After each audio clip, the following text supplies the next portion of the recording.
Hello friends, today I'm going to show you how to uninstall Microsoft apps. For example, I'm going to uninstall Weather app.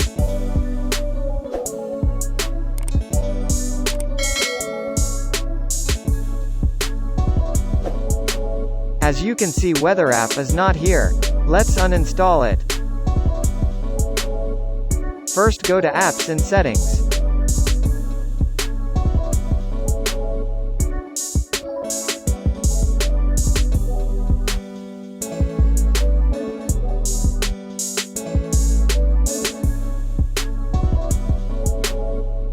You can find the Weather app here.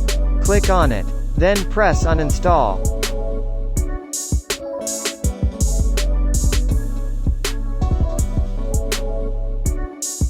As you can see, it's uninstalled. That's all.